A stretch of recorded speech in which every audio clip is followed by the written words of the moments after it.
two, this time the number, and tongue. Yeah! And there are plenty of others. I'm getting Right, it. more of these to come, but I realise it's a lot to take in with all of these consonants flying Everything around. is a D and I've D. become somewhat consonant incontinent, haven't I? Hello guys, welcome to our channel. Today we are going to watch how anyone can read German, including us. So it will be very fun to watch because we find German very difficult. Such big things, such big names and such big letters and everything. So let's get into the video. This video is sponsored by Squarespace.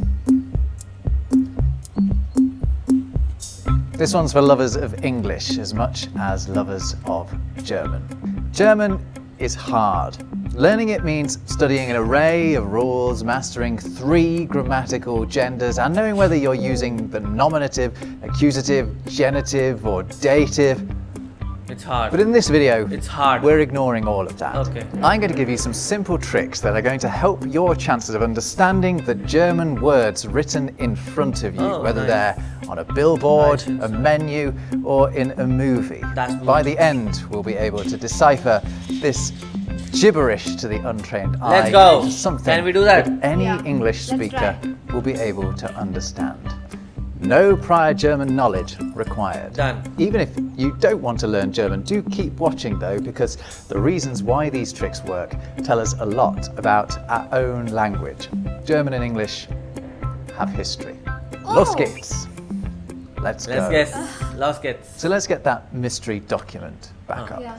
The key to decoding this is mainly going to lie in swapping letters in and out to make these words look more like English. I go into exactly why it's possible and what it's got to do with all of these guys later, but the key point is that English and German are part of the same language family. They share a common ancestor that they both developed from, and by retracing that development, you can find consistencies in how they differ. So for example, where English developed a th sound in certain words, German went off in a slightly different direction and ended up with a d sound instead. So where English has 3, German has drei. Where English has thunder, German has donner. English thing is German ding, and where English has the, German has seemingly endless numbers of words of various genders and cases, all of which basically mean the and begin with D.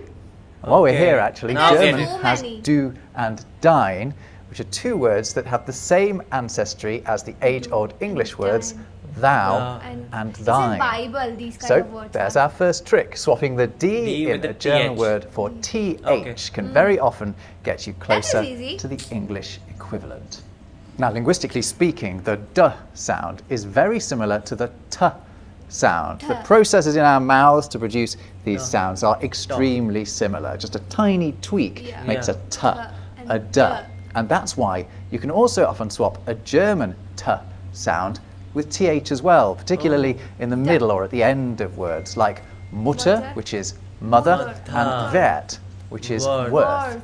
This similarity between T and D sounds also opens up another letter swap opportunity, this time between the 2 languages. German T's can often be swapped for English D's. Take a look at these pairs. Dream, daughter, and dear all have German equivalents beginning with T. Tier is actually the German word for animal, but that is precisely what deer originally meant in English before we decided to make it mean one animal in particular. In fact, the Dutch word for animal is still deer. Dutch very often provides a satisfying midpoint between German and English. A bit like it does geographically, I suppose. Now back to German. The D swap works elsewhere in some words too. Check out under and Lieder becoming unter and Leiter. Incidentally, Leiter also means ladder. It's all D's and T's again.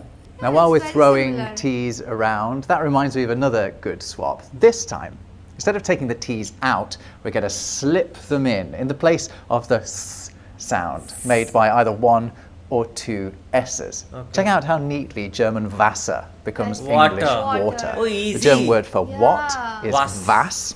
And if you apply 2 of our tricks to German das, you get its English equivalent, that. And that, incidentally, in Old English, like das does in German, was the neuter version of the. So it works then as well. And another bonus fact, there are actually some German dialects that use that and dat with a T at the end instead of an S, as does our friend from the Low Countries, Dutch.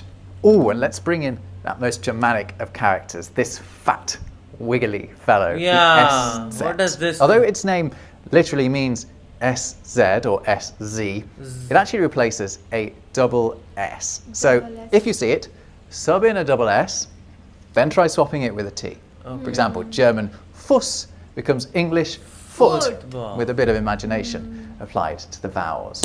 Now let's fling some more T's around, because adding a T can also help us solve all of these words. By subbing it in for the ts sound, usually expressed in German with a Z, we can get much closer to the English two, this time the number, and tongue. Yeah! And there are plenty of others. I'm getting Right, it. more of these to come, but I realise it's a lot to take in with all of these consonants flying Everything is a around. D I've and become D. somewhat consonant incontinent, haven't I? So let's take a break to understand why these tricks work when they do, which I admit is not 100% of the time, but the hit rate is really good. We'll get to the cool reason. So earlier I said our translation tricks had something to do with all of these guys. Well, what did I mean?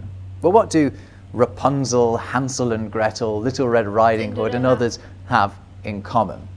The answer is that they're all fairy tales featured in the collections of Germany's famous Brothers Grimm, Wilhelm and Jakob.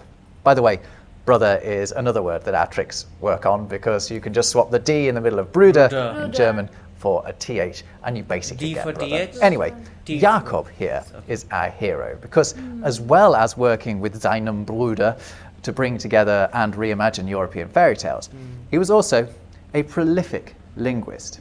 So I mentioned earlier how English and German are from the same language family, the Germanic languages. In fact, more specifically, they're both Western Germanic languages. And Jakob Grimm was one of the driving forces behind an ingenious theory about how Germanic languages developed together, known as Grimm's Law. Long, long ago, probably in the first millennium BC, the Germanic languages went through a consonant shift that moved their consonant sounds away from those of Proto-Indo-European. That's the ancient ancestor Germanic languages share with other language families like the Romance languages, the Celtic languages, Slavic languages, and others like Sanskrit, for example. But the language that became modern High German, which is the most widely spoken form of German and the one we're talking about, went through an extra consonant shift that other Germanic languages, like English, did not. That left German with different consonant sounds to English, but those differences are remarkably consistent. And that's why we can often swap them in and out and get from one language to the other. Nice. So now you know the theory, let's get on to some more tricks. Another way that English and German diverged from one another is with the sounds p and f. And it means that a lot of f sounds in German, written with an F, a double F, or PF, f, can be swapped with a P to get you closer to the English. For example, German Pfeffer is English pepper. Pfeifer is pipe. They're both double banded. But German auf has the same linguistic root as English up, and German Hoffe is English hope. There are so many of these as well. Schiff and ship, Apfel and apple. This one really does work. So remember, when the English P, the German's F. Done.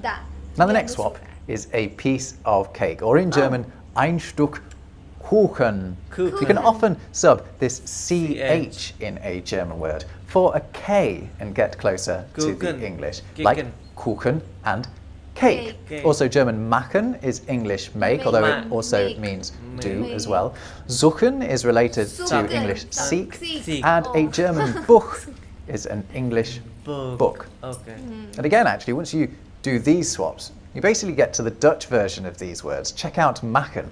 So Dutch viewers, do feel free to use these cheats with your own language too. German ich becomes Dutch ich, both of which mean I, and incidentally, Old English for I, as in me, was ich, or something like it. My pronunciation of Old English is always dreadful.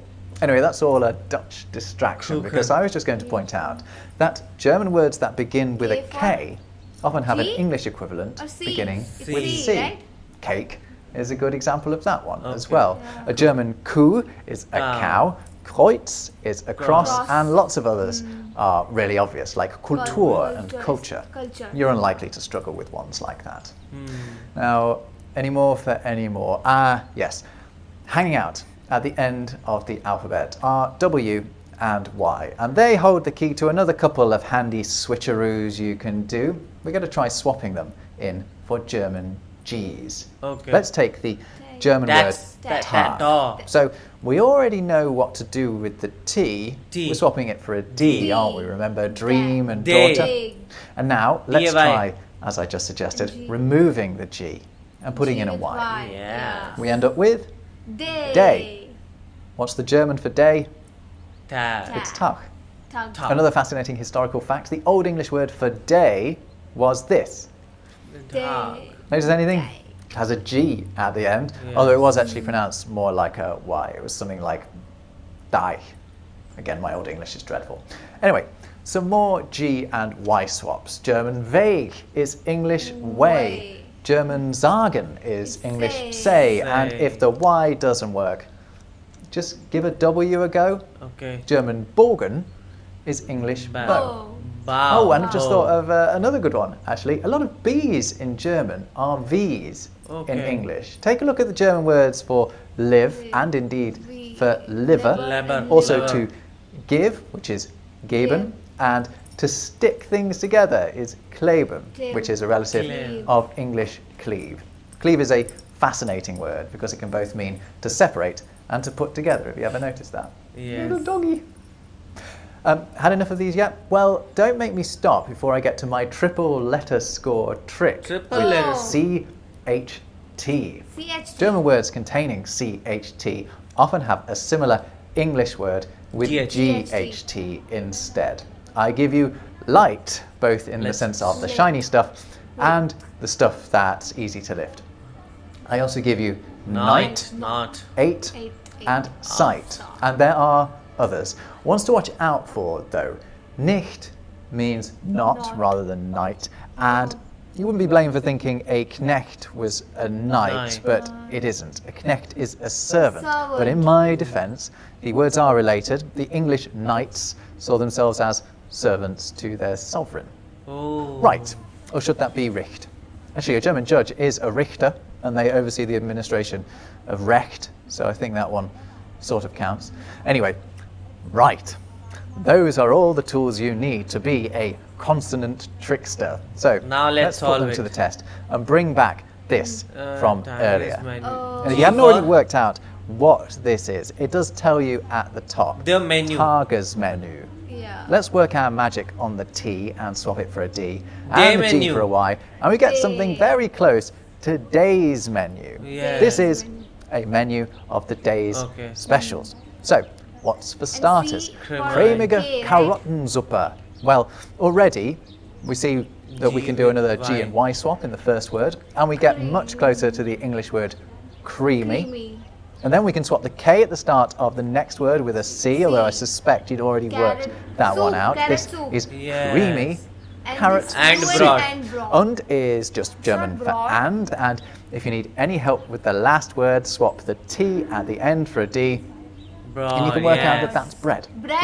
The next word is a bit tricky. You probably already know what a schnitzel is, one a is delicious breaded sauce. cutlet. But what about the Second start of the word, though? And the Well, third one is swap the apple. K with a C and the B with a V, Calves. and you get calves. Calves. Does that look like any English word to you? No.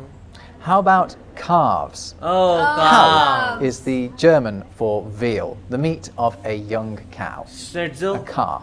Mit is just the Mit German is meat. for with, and we came across Pfeffer earlier. It's our double whammy P swap, giving us pepper. Pepper sauce. And sauce is conveniently the English spelling. There is a German kitchen. word for sauce that is extremely similar, but Kitchen? the English, or Apple rather kitchen. French spelling, Looks is like also it. used.